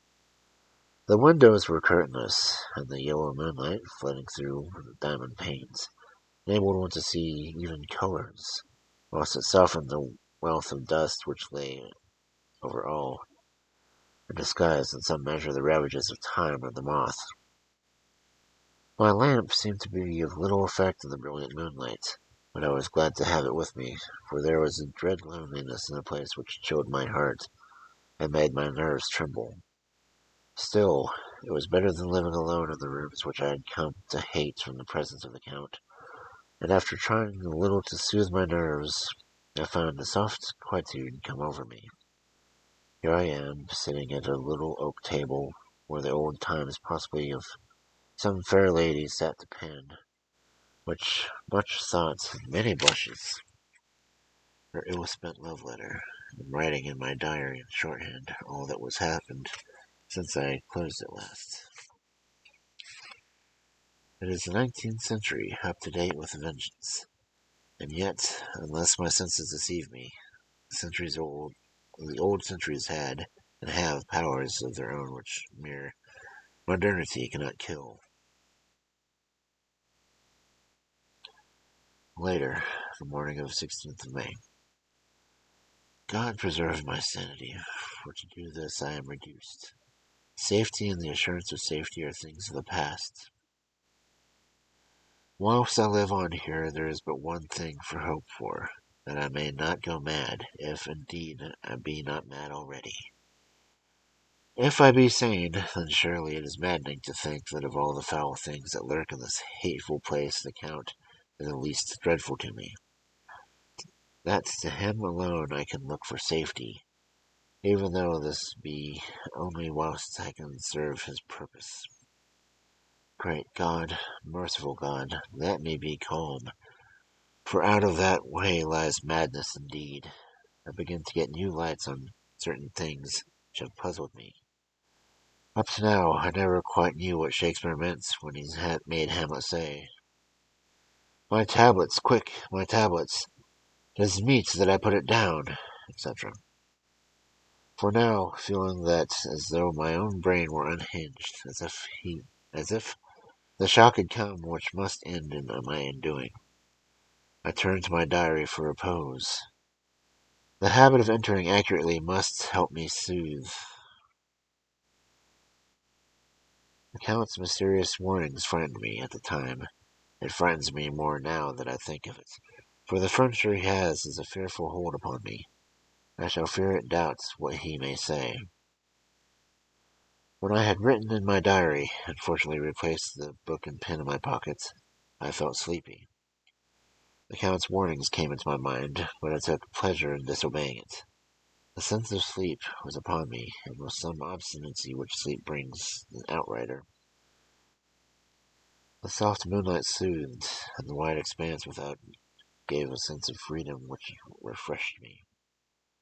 I determined not to return tonight to the gloom-haunted rooms, but sleep here, where the old ladies had sat and swung, and lived sweet lives whilst their gentle breasts were so sad that their menfolk away in the midst of remorseless wars.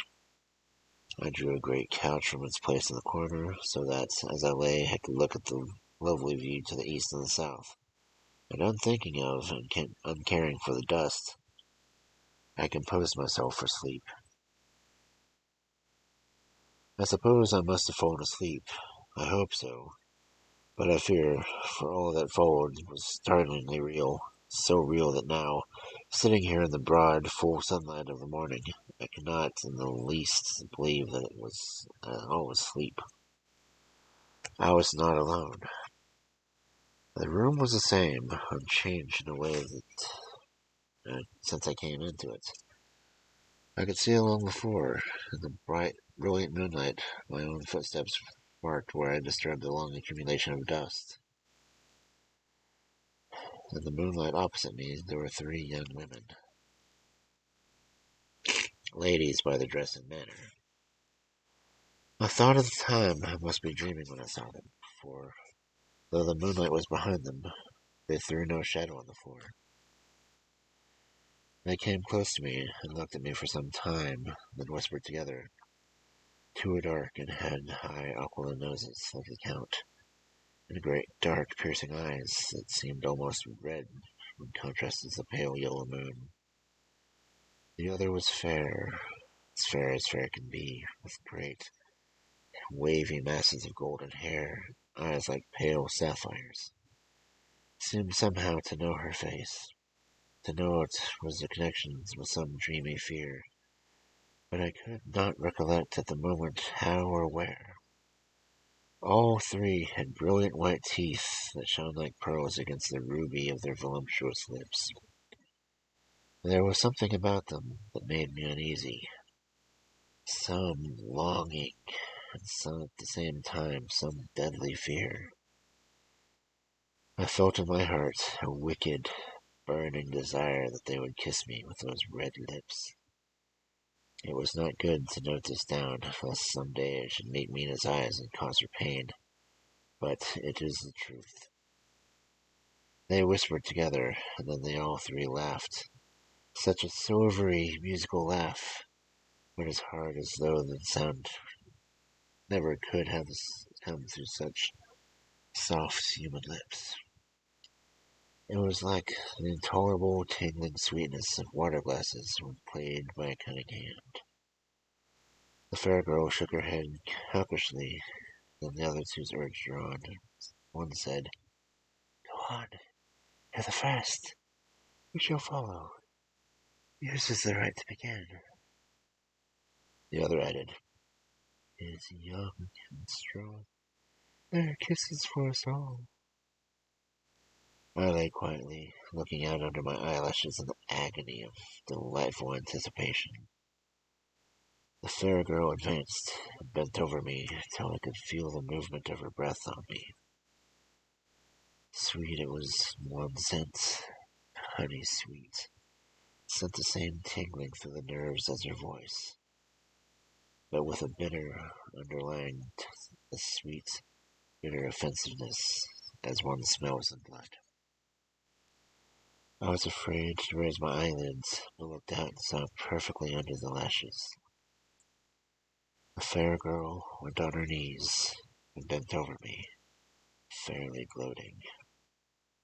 There was deliberate voluptuousness with which was both thrilling and repulsive. As she arched her neck, she actually licked her lips like an animal, till I could see in the moonlight the moisture shining on the scarlet lips and on the red tongue as it lapped the white, sharp teeth. Lower and lower went her head as the lips went below the range of my mouth and chin and seemed about to fasten down my throat. Then she paused. I could hear the churning sound of her tongue as it licked her teeth and lips. I could feel the hot breath on my neck. Then the skin on my throat began to tingle as one's flesh does when the hand that is to tickle that ever approaches nearer, nearer. I could feel the soft, shivering touch of the lips on the super sensitive skin of my throat, and the hard dents of two sharp teeth just touching and pausing there. I closed my eyes in luxurious ecstasy and waited with beating heart.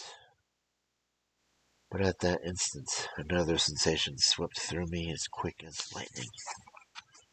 I was conscious of the presence of the Count, and of his being, as if it lapped a storm of fury. My eyes opened involuntarily. I saw a strong hand grasp the slender neck of the fair woman, and with a giant's power draw it back, and the blue eyes transformed with fury, the white teeth chomping with rage, the fair cheeks blazing red with passion. But the Count. Never did I imagine such wrath and fury even from the demons of the pit. His eyes were positively blazing. The red light in them was lurid, as if the flames of hellfire blazed behind them. His face was deathly pale, and the lines of it were hard like drawn wires. The thick eyebrows that met over the nose now seemed like a heaving bar of white-hot metal. With a fierce sweep of his arm, he hurled the woman from him, and then motioned to the others. They, as though he were beating them back, with the same imperious gesture that he had used on the wolves. In a voice which, though low and almost a whisper, seemed to cut through the air and then ring around the room, he exclaimed, "How dare you touch him, any of you? How dare you cast your eyes on him when I have forbidden? Back, I tell you all. This man belongs to me. Beware how you meddle with him, and you'll have to deal with me."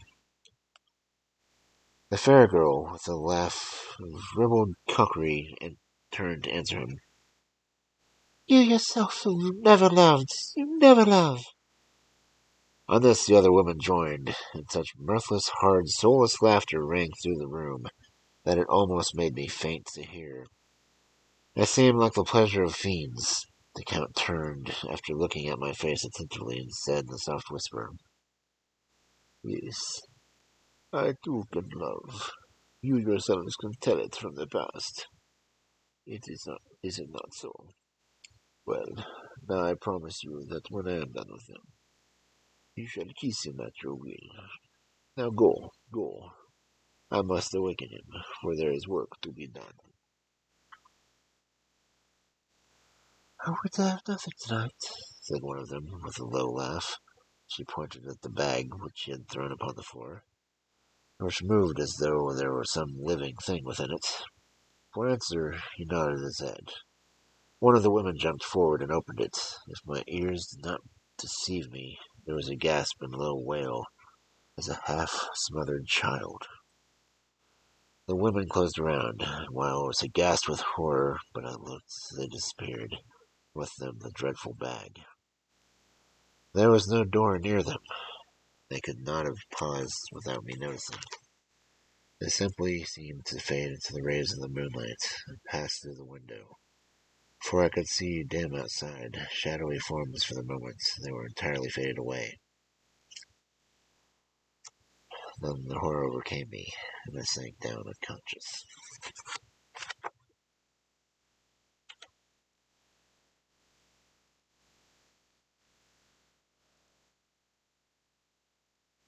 Oh, yeah. So, female vampires. The brides have been introduced.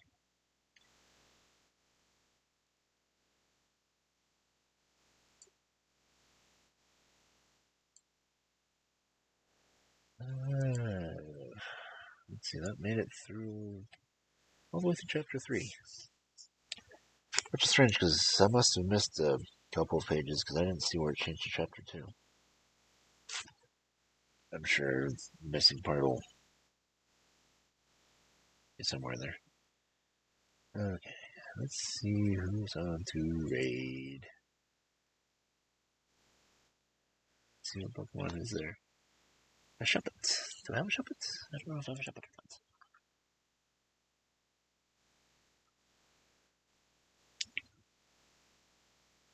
I'm out of Pokeballs? Oh, that sucks. Oh, excuse me. But anyway, who is on? Maybe he's still on. Maybe. Try it. Yep, he's still on. Paul Penguin's still on. Uh,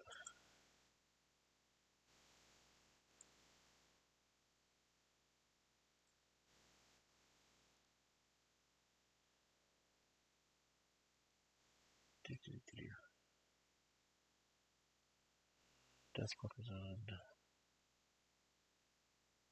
12's on.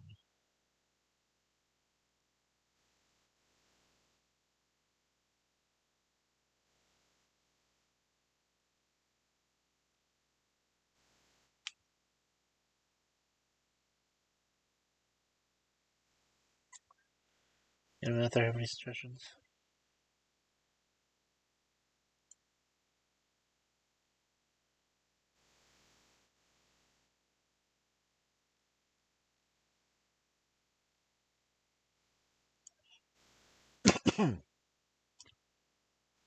My wonderful lurkers.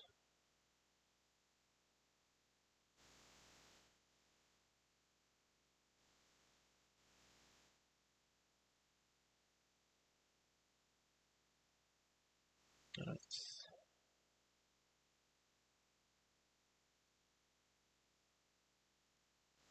Jess is up to real quick.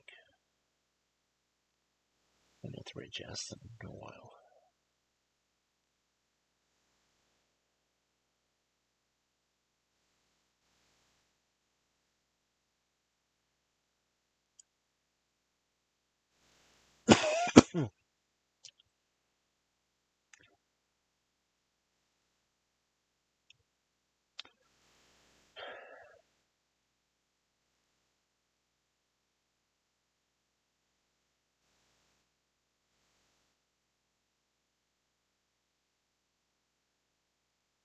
I don't know.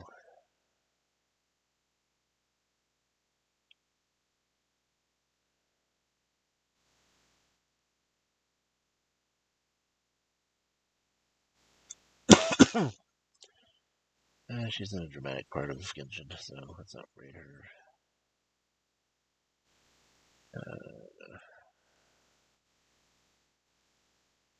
Papa Penguin is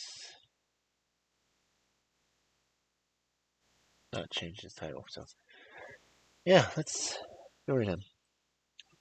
So, thank all you Cubs for coming in and peeking tonight. I will see you all later, I guess.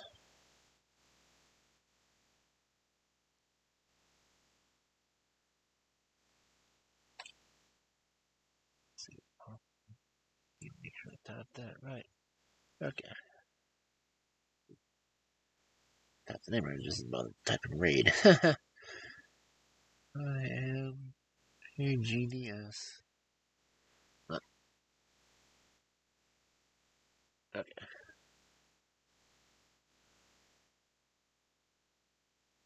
Yep, there we go. Raid has been created. Cool. So, again, have a good night, everyone, and I will see you tomorrow when we will be back to more fairy tales. Have a good night, Cubs.